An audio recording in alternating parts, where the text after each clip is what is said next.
Hola a todos, bienvenidos a otro vídeo. Yo soy Giro y si ya me conocías, pues bienvenido otra vez a mi canal. Hoy vamos a hablar de una novela en concreto que va a ser Hierba de Kim Suk Gundry Kim, y voy a utilizar esta novela como excusa para explicaros todo el periodo histórico y qué son las mujeres de consuelo. Así que vamos con el vídeo.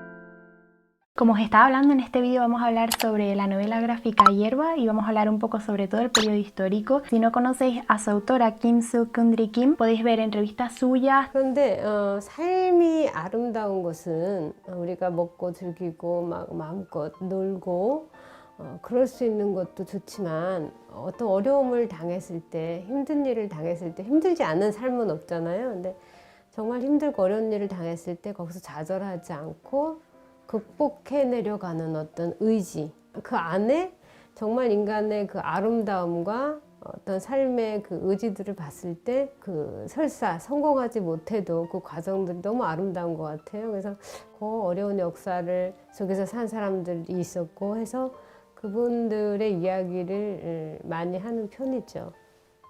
También tiene otras novelas súper interesantes como puede ser La Espera y también Jung, que nos van a venir de la mano también de Penguin Random Books. Si os gusta todo este tema histórico podéis ver La Espera. La Espera va sobre la guerra de Corea, así que si os gusta podéis apostar por ella también. La tenéis ya en inglés y Jung ya es algo más distinta a sus otras dos novelas. Pero bueno, hoy nos vamos a centrar en esta, Hierba. Entonces vamos a tener que hablar de todo el periodo histórico de la ocupación japonesa de Corea. Todo esto va a estar seccionado en partitas, ¿vale? Y vamos a tratarlo con preguntas para que se vaya haciendo un poquito más fácil. También os dejaré en la cajita de información un PDF que contiene todos los links de las páginas que yo he utilizado para hacer este vídeo y para informarme, por si os interesa hacer una presentación o simplemente queréis saber más sobre el tema. Así que antes de continuar con el vídeo y con las preguntas, simplemente quería avisaros que no soy historiadora ni me especializo en la historia de Asia, mucho menos en la historia de Corea. Solo soy una persona con Google, Internet y mucha curiosidad por el tema, así que si veis algún fallo, alguna fuente que creéis que podéis mejorar o cualquier corrección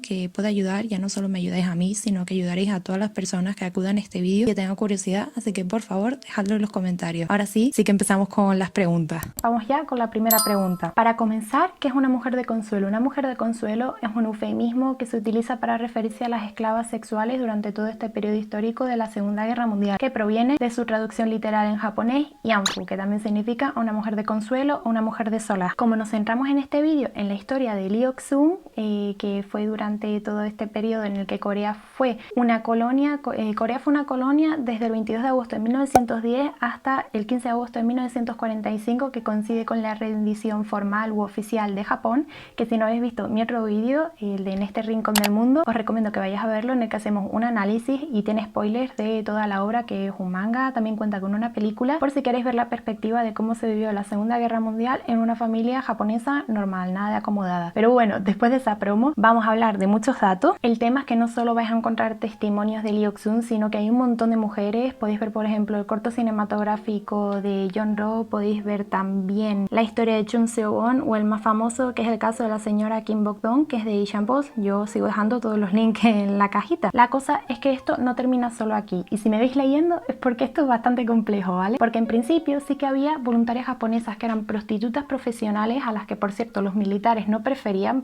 a chicas de otras nacionalidades porque eran más inexpertas según ellos y esto lo disfrutaban más. Pero bueno, el caso es que esto estaba súper bien visto, que fuesen las voluntarias japonesas, porque se veía como un valor patriótico y que estaban orgullosas de ejercer ese trabajo, hasta que ellos fueron conquistando y expandiendo su territorio y no tenían tantas estaciones ya de consuelo, y evidentemente también les faltaban mujeres. Entonces aquí es cuando empezaron ya a reclutar, a secuestrar y a coger a un montón de chicas de otras nacionalidades, y en orden las más afectadas fueron las coreanas, las chinas y las filipinas, y luego también hay otras nacionalidades. Cabe destacar que las mujeres coreanas fueron escogidas en particular, como podréis ver en esta referencia que os estoy dejando del Museo Nacional de la Segunda Guerra Mundial de Nueva Orleans, y también esto lo podréis sacar de conclusión de un montón de referencias que hay en la bibliografía, y es que efectivamente no solo porque fuesen su colonia desde 1910, sino que los japoneses en general sentían una aversión, desdén, desprecio, llámalo como quieras, por los coreanos y su cultura en general, y es más, llevaron a cabo lo que fue un genocidio cultural, que esto lo trataremos también a lo largo del vídeo. vídeo. Les impedían hablar en su idioma, les impusieron que hablaran solo japonés, les quitaban su nombre y les ponían un nombre japonés y un apellido pues también japonés, y aparte de esto llevaron estrategias para poder llevar a más ese genocidio cultural, y es que por ejemplo su economía estaba muy localizada y era muy pequeñita. Ellos subsistían a base de la agricultura, pues todavía les pusieron muchísimos más impedimentos, muchísimos más impuestos, tasas, etcétera, que tenían que pagar. Entonces de por sí ya era muchísimo más complicado vivir. Y luego la educación, que esto ya no solo en este país sino en muchos otros es muy complicado acceder a ella, y siempre se pensaba antes en los varones para que la recibieran primero. Pusieron más impedimentos para que los niños pudiesen estar escolarizados, y pues bueno, esto acabó en que como muchos otros países estamos comentando, pues las niñas son las primeras que se dedican a trabajar o a estar en la casa, y esto al final llevó que básicamente las raptaran, las secuestraran o que sus propias familias las acabasen vendiendo. ¿Qué es de lo que vamos a hablar eso ahora? Porque si investigáis, por ejemplo, de las Filipinas cuesta encontrar un poquito más información. Sí es verdad que está el caso de María Rosa, que es uno de los más conocidos, y si no es la primera que testificó, fue de las primeras que habló de todo esto en Filipinas. Y si no, tenéis también la entrevista de Estelita Di. El caso, como estamos comentando, es que no solo fueron afectadas mujeres de Asia, de otros países, aparte de estos, que serían Tailandia, Vietnam, Malasia, Taiwán, Indonesia y otros territorios que fueron ocupados también por las tropas imperiales, como las Indias Orientales Neerlandesas, que esto es la actual Indonesia. Luego tenéis Birmania, Nueva Guinea, Hong Kong, Macao y lo que fue también la Indochina francesa. Es decir, no solo se utilizó a mujeres asiáticas, sino también a mujeres europeas, que se estima que había entre unas 200 o 400 por estación en estos países, sino que también hubo mujeres australianas según los datos. Pero bueno, por aquí os dejaré un vídeo también en el que se ve uno de los casos más conocidos, que es el de Jean Rulfo Hem junto con John Solí frente a la Cámara Baja del Congreso de Estados Unidos. Testificaron sobre todo lo que les ocurrió, y podéis ver la entrevista, es bastante entretenida porque es muy raro que cuando empecéis a investigar veáis a mujeres europeas, y a mí al menos me impactó bastante. I would also like to thank Representative. This was mine and nobody could take that away from me. It was my deep faith in God that helped me survive all that the Japanese did to me. I have forgiven the Japanese for what they did to me. But I can never forget. Incluso con recientes investigaciones se ha encontrado de que no solo se extiende a todos esos países, sino que a muchos se les mandó a Katanga, que es una región de África. Os dejaré por aquí en el mapa por si no sabéis dónde está. Y bueno, se envió a muchos mineros que eran o soldados o estaban relacionados con el ejército japonés, y allí se dedicaron también a violar a las mujeres de allí. Y lo característico es que hubo muchos infanticidios, es más, muy pocos niños de estos sobrevivieron, entre unos 50, que luego formaron como una especie de asociación para dar a conocer este asunto, porque es súper poco conocido. Yo encontré en la fuente de France 24 que se dedicaron a hacer reportajes sobre estos, pero ahora mismo los vídeos están retirados, así que si queréis encontrar más información, buena suerte. E incluso si todavía queréis seguir indagando o saber más sobre el tema, se conoce que se hizo algo bastante parecido en la guerra de Vietnam por parte de Corea del Sur. Establecieron como una especie de estaciones de consuelo en las que violaban a mujeres vietnamitas, y yo, como no conozco nada del idioma, se les acotó un término que es Lai Dai Han, Lai Dai Han, lo que dice el traductor de Google, vaya, que a día de hoy sigue sin ser reconocido tampoco por Corea del Sur. En su totalidad o en resumen, lo que nos interesa es saber cuántas víctimas sufrieron esto, y se estima que entre mínimo 20.000 y máximo unas 401.000 mujeres sufrieron de esta clase de abuso. Todas estas chicas acaban aquí por reclutamiento. Si dejamos de lado a las japonesas que venían voluntariamente, que eran prostitutas profesionales, hay un rumor bastante común, por lo que he visto, que es que las mujeres taiwanesas hicieron lo mismo, es decir, servir voluntariamente pues por patriotismo, y esto es más que falso. Si vais, y os dejo una imagen por aquí, al Museo de Ama, que es un museo que se dedica a todo este tema en Taiwán, se confirma que este rumor es más que falso y lo desmienten. Pero bueno, si volvemos a este tema, las mujeres coreanas, por ejemplo, se las secuestraban cuando estaban en medio de encargo. También los vecinos o personas del propio pueblo se engañaban entre ellos porque decían a lo mejor alguien del ejército que les iba a dar una compensación económica o cierta inmunidad frente al servicio militar, que era obligatorio y que se llevaban a sus hijos a lo mejor, ¿no? Y a lo mejor engañaban a otras chicas de su pueblo diciéndoles que si hacían tal cosa, por ejemplo en un testimonio, uno de los padres lo encancelaron, pues que si tú vas a trabajar para el gobierno japonés vamos a liberar a tu padre. Mentira, no pasaban esa clase de cosas. También muchas fueron engañadas porque se les ofertaban trabajos, porque estaban muy necesitados de dinero en esta época, ¿no? Decir, oye, si tú te vas a trabajar a esta empresa a lo mejor de metalurgia, de comestibles o de tela, pagan súper bien. Pues otra vez mentira, llegaban allí y ya luego se veían la realidad cuando estaban metidas en el burdel y no podían salir de ahí. Muchas de ellas pues se les transportaba hasta China, que es donde trabajaron muchísimas. Eran viajes súper largos, en tren, también iban en barco y a lo mejor duraban cerca de una semana o hasta muchas veces más, y no se las alimentaba, no se les daba ni comida ni agua, entonces muchas de ellas llegaban ya muertas. Y luego había todavía más bajas porque como estaban empezando a hacer las estaciones estas de consuelo, tenían que construirla ellas, y como no las alimentaban bien, pasaban mucho frío a lo mejor por las noches porque no les daban ni mantas, ahí había todavía incluso más bajas. I've been in the camp 2 years. They gave an order that all the young girls from 17 years and up had to line up in the compound. These high military officers walked towards us and started to eye us up and down, looking at our figures, looking at our legs, and it was obviously a selection process that was going to take place. We were forced onto this open truck and just driven away in this open truck as if we were cattle. And I remember we were so scared, we were all clinging, to our little suitcases and clinging to each other. And the truck stopped in front of a large Dutch colonial house.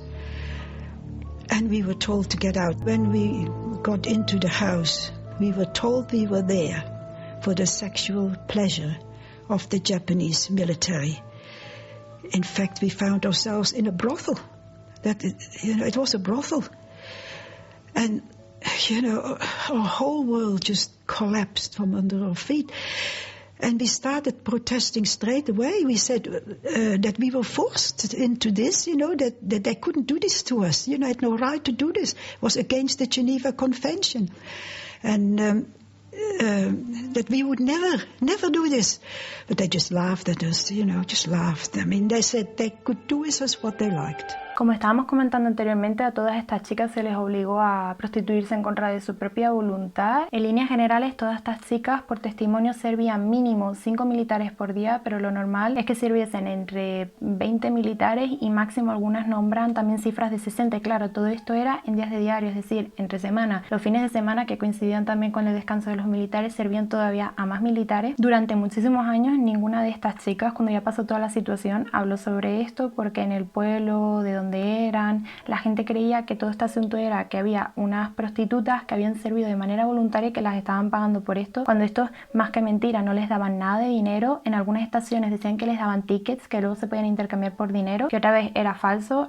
Estos tickets no les daban nada ni podían intercambiarlo por nada, no les daban ropa, la comida que les daban era muy pobre nutricionalmente o a veces se la daban hasta en mal estado. Tampoco les aportaban ninguna especie de control para sus ciclos menstruales, es decir, si tenía la regla aún así o la menstruación, tenían que seguir sirviendo en muy malas condiciones. Por distintos relatos, lo único que he encontrado es que ellas sí que recibían cierta atención médica, que es la atención médica venérea, es decir, todo lo que tenga que ver con las ETS o con las enfermedades de transmisión sexual. Lo que pasa es que, como bien sabemos, esta época, pues la medicina todavía no estaba tan bien desarrollada. Por ejemplo, algo que se ve muy común para tratar la sífilis en esta época, pues se utilizaba el Salvarsan, que también es conocido como el compuesto 606. ¿Y qué pasa con este compuesto? Que está hecho a base de arsénico y cuando se probó antes de utilizarse con la población en general, se vio que mataba más personas de las que curaba por la toxicidad. Entonces se utilizó muchas veces este medicamento. Aparte de eso, se utilizaba también el mercurio, que el mercurio ya es un método más tradicional, que también por sus altos niveles de toxicidad podía a lo mejor conllevar otras complicaciones como la esterilidad. Bueno, en general por esto murieron muchas chicas también, porque no se las podía atender médicamente o contraían otra clase de enfermedades y no las trataban a tiempo. Si me vais a preguntar por qué las contraían, porque en verdad, si os veis las cláusulas, era obligatorio y estaban las normas cuando se entraban a estos edificios que tenían que usar preservativo, pero los militares no querían utilizar. Entonces muchas quedaban embarazadas, y esto es otra cosa que no hemos hablado y que me da bastante tema y es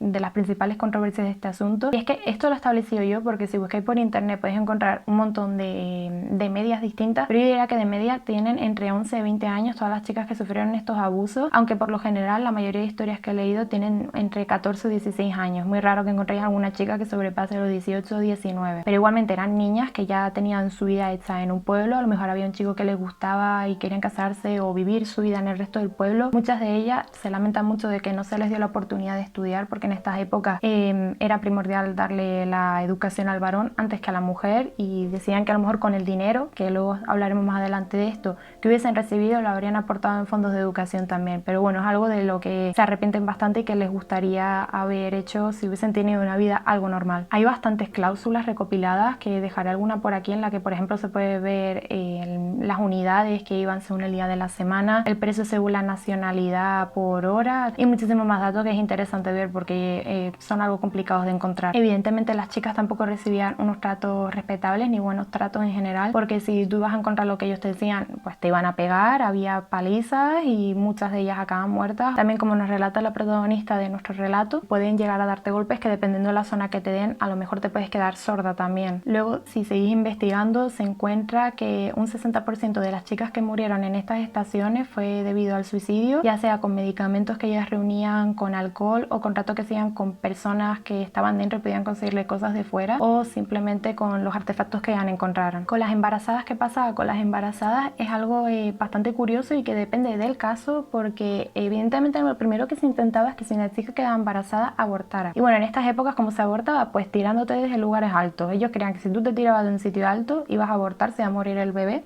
Entonces a lo mejor la hacían tirarse desde lo que pillaran, es decir, desde una montaña, desde un barranco, y daba igual la altura. Cuanto más alto, es más, mejor. Simplemente lo que tuvieran más cerca. Y si no, hacían que consumieran toda clase de medicamentos y las podían dar hasta venenos para intentar matar al niño, y ellas también podían morir en el proceso, ¿no? Que eso es otra cosa que iba a comentar. Muchas veces no tenían miramientos y mataban a la chica si se quedaba embarazada. También hay testimonios, que os dejaré la bibliografía, en la que podéis encontrar que hay mujeres que a lo mejor dieron a luz más de 9 o 10 veces durante todo este periodo histórico, debido a las causas, cómo las trataban, la alimentación. Muchos de estos niños o nacían muertos o luego se traficaba con los niños, es decir, a lo mejor se lo vendía a alguna familia japonesa, ¿no? Que no había tenido hijos, o luego los vendían, o según lo que ellos vieran que hacer con los niños. Esta pregunta es muy fácil de contestar. Es muy raro que alguna se escapara, pero sí hubo alguna chica que consiguió escapar, que por relatos de otras que estuvieron en la estación vieron cómo consiguieron escapar, pero es algo muy raro. Si a ti te pillaban escapando, te iban a ejecutar públicamente, no había ninguna clase de perdón, para enseñarle a las otras y darle ejemplo de qué iba a pasar si tú intentabas escaparte de esa estación. Luego también era muy complicado por las vallas eléctricas que tenían, o la vigilancia era también bastante estricta, entonces era muy complicado poder escapar de allí. Y luego además también tenemos que ponernos la situación de ellas.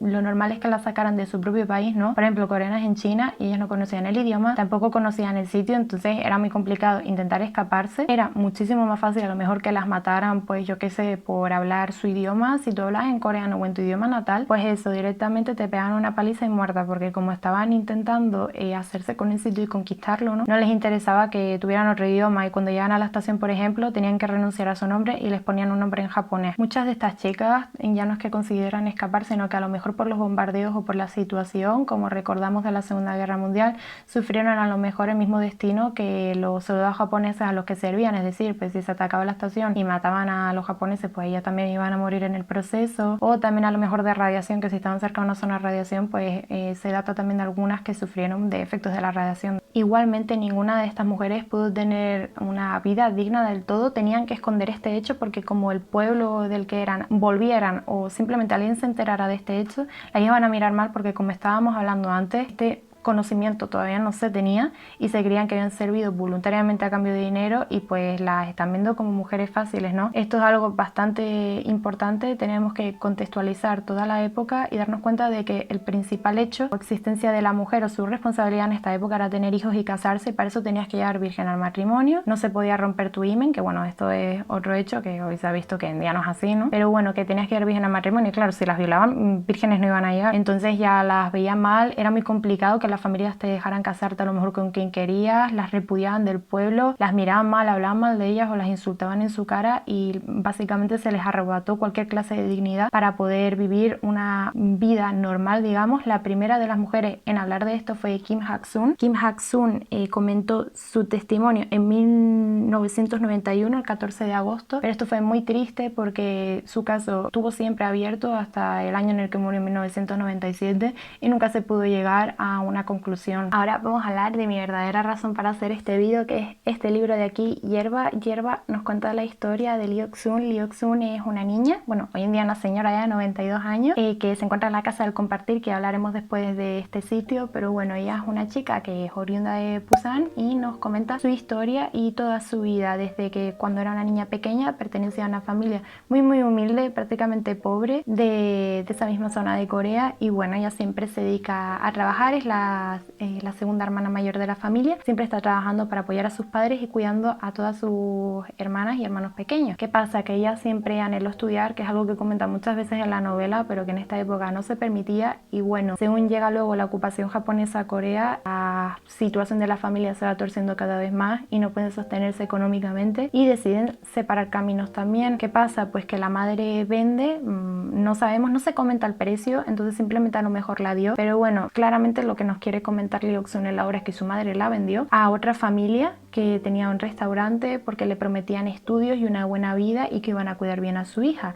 ¿Qué pasa? Pues que esto, como gran cantidad de cosas que hemos comentado a lo largo de este vídeo, también fue mentira otra vez. La explotaron y la utilizaron para trabajar todo el tiempo y sin descanso en el restaurante que ellos tenían, y a partir de aquí la novela nos cuenta la historia sobre cómo ella fue no solo a hacer trabajo, sino estuvo en muchísimos trabajos distintos hasta que le ofertaron una especie de trabajo. También ella fue engañada y pues bueno, trabajando en una de estas estaciones de consuelo. Nos cuenta su viaje a través de Longjing y cómo llega luego hasta Yanji, que es un lugar de China que os dejaré también por aquí el mapa, y ella estuvo durante todo este tiempo trabajando en dos estaciones. Una fue al este, a la salida de Yanji, y otra fue ya en la propia ciudad, en el centro. Que bueno, esto es algo bastante curioso, no os voy a fastidiar al final, pero es muy interesante ver cómo ya esta clase de sitios, que también lo comentaré luego en otra sección, ya no existen. Y también va la autora a ver las estaciones en las que estuvo ella, a ver si encontraba algo. El caso es que no solo nos cuenta la historia a lo mejor sin datos como qué pasaba con las embarazadas, sino que nos cuenta también la vivencia de muchas de sus compañeras, como hay una chica por ejemplo que consiguió escapar, y muchísimas cosas más. Y luego no se para ahí, sino que luego continúa con cómo fue su vida y cómo acabó en la casa del compartir como otras de sus compañeras, porque la casa del compartir es una residencia específica para mujeres que sufrieron esta clase de trato, es decir, para todas las mujeres de consuelo, y que cuenta también con un museo. Cuenta de que ella luego tuvo 2 matrimonios infelices y que decidió dejar China para luego volverse a Corea del Sur después de enterarse mediante un programa de noticias, si no me equivoco, en qué estaban haciendo con este proyecto, y ella también es de las que va a las protestas los miércoles. En cuanto a la situación hoy en día, yo os la puedo comentar por encima. Os recomiendo enormemente que si queréis entenderlo mejor vayáis a ver el artículo que se encuentra en The Diplomat, que ahí lo explica muchísimo mejor y está datado desde el principio, porque todo este proceso comenzó desde 2015. Desde 2015 Japón y Corea tuvieron un montón de reuniones y tras 12 rondas consiguieron ponerse de acuerdo en ver cómo iban a resolver toda esta situación. ¿Y qué pasa? Japón le ofreció 1.000 millones de yenes, lo que vendrían a ser unos 7,6 millones de euros a Corea. El gobierno de Corea, según lo que comentan las mujeres de confort y otras asociaciones al respecto, no se puso en contacto con ellas y decidió aceptar el dinero. Al aceptar el dinero sin hablar con ellas, pasaron muchísimas cosas y hubo muchas declaraciones de por medio, pero la que hizo enfadar realmente a las mujeres de consuelo fue la declaración de Abe, que os la pongo entrecomillada, que es: no pienso volver a pedir perdón. Y a partir de aquí iniciaron un proceso legal en contra de Japón, que bueno, en realidad aunque se les dio la razón, acabaron perdiendo porque le proporcionaron una inmunidad a Japón, que esto está claro, ¿no? O sea, le dieron dinero. ¿Cómo van a dejar que Japón pierda si les ha dado dinero? Entonces bueno, ahí se quedó un poco la cosa estancada, y desde entonces lo que se hace es los miércoles van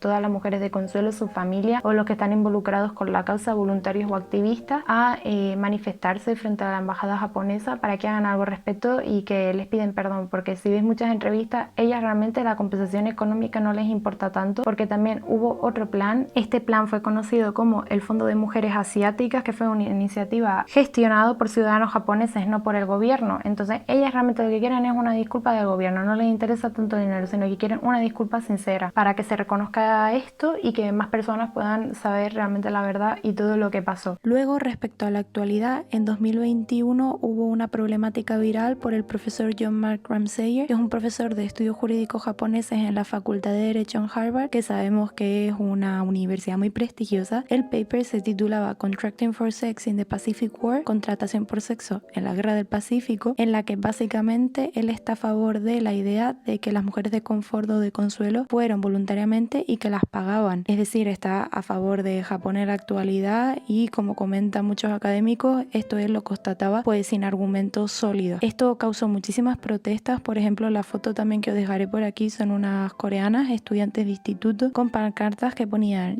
John Mark Ramseyer, ¿eres un profesor del siglo XXI o eres un profesor del imperio japonés de hace 100 años? Estamos en contra de lo que investigan para derrocar los derechos humanos. A lo largo del mundo muchísimos académicos firmaron peticiones para retirar el paper, lo que le ocasionó problemas al profesor para poder publicarlo, y se tuvo que retrasar la publicación hace unos meses. Incluso Corea del Norte con DPRK Today, que es un sitio de noticias que les pertenece, aunque tenga sede en China, lo criticaron llamándolo un avaro repulsivo y un pseudo académico. Respecto a esta pregunta, si vosotros queréis visitar museos, ya hemos hablado de tres de los que voy a hablar. El primero de todo y el más importante y el mejor de los tres va a ser el de la Casa del Compartir. En la propia Casa del Compartir tenéis el museo que, como os estaba comentando antes, no queda en ruinas ni tampoco alguna clase de establecimiento como por ejemplo con los campos de concentraciones que puedes visitarlos, ¿no? Y tienen un mantenimiento, unos guías. Pues no hay nada de este estilo porque nada más terminó la guerra se empezaron a llevar a cabo reformas y reconstrucciones para que no quedara nada de rastro de esta clase de sitios. A lo mejor si tenéis suerte y vais a China, en China todavía quedan a lo mejor parte de los edificios que no se han remodelado, es decir, sí que el edificio antiguo, pero no vais a poder ver nada de los muebles ni cómo eran las cosas, pero sí que se puede ver un poco el aspecto de los edificios. Tenéis más museos,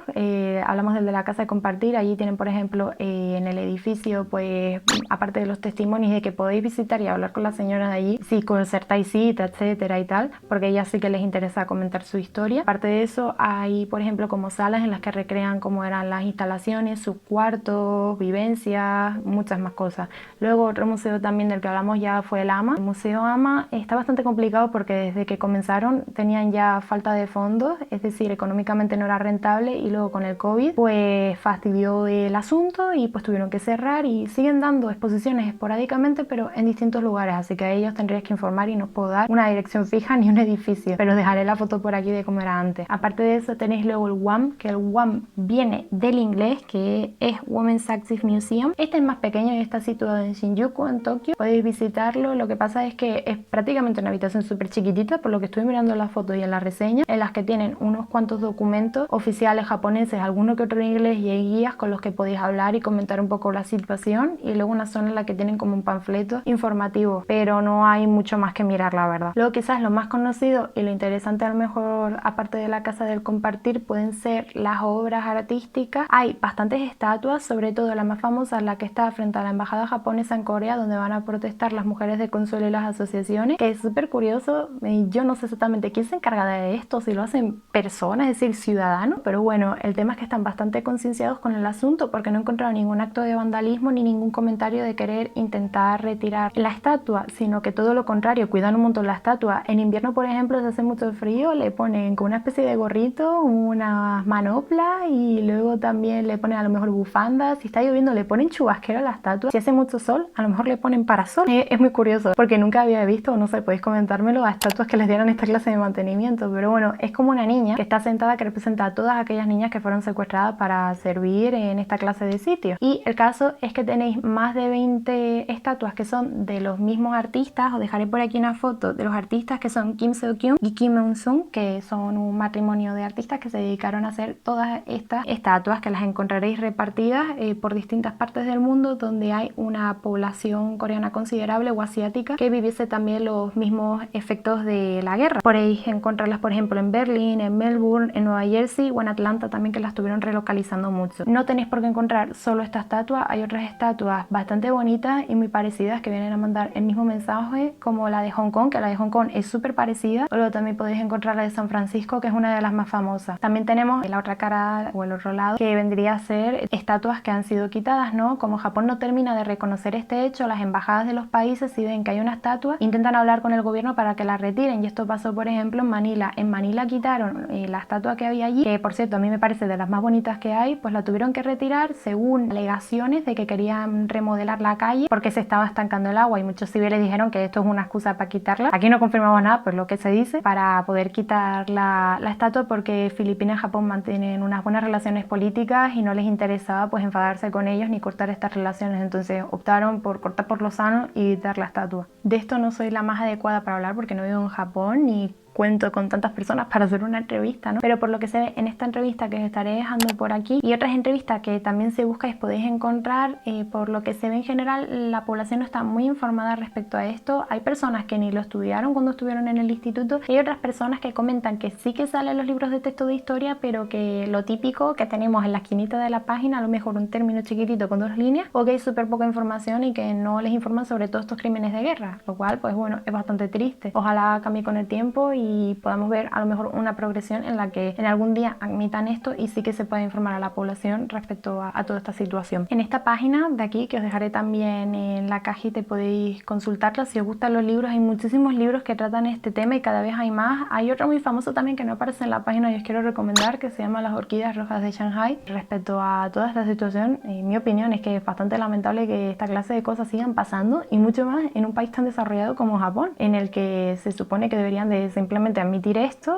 darles la compensación económica y ya está, no hay mucho más, y mantener a la población informada. Si comparamos una situación que pasó también durante la Segunda Guerra Mundial, el Holocausto, todos los experimentos que hicieron los alemanes con un montón de personas, ellos simplemente lo admitieron, también pagaron su compensación económica. A día de hoy no puedes hacer broma sobre esto ni tratarlo a la ligera porque tiene sus penalizaciones, y ellos tienen una conciencia sobre todo este asunto y mantienen a su población informada para que no se vuelva a repetir el mismo fallo, ¿no? Pero bueno, como estaba diciendo antes, esto con el tiempo yo creo que cambiará, o al menos quiero creerlo así, porque tampoco pueden mantenerlo oculto o no admitirlo, porque cada día se sabe más sobre este tema y más personas indagan. Así que bueno, nada más, eso es todo por mi parte. Espero que os haya servido para algo. Como digo, si queréis hacerlo para un trabajo de clase o simplemente estáis interesados, pues espero que os llevéis algo más. Como siempre, podéis seguirme en Twitter, por mis otras redes sociales, y luego espero ya volver con más contenido de manga, reseñita o un haul, tendré que verlo. Nos vemos en el próximo vídeo. Chao.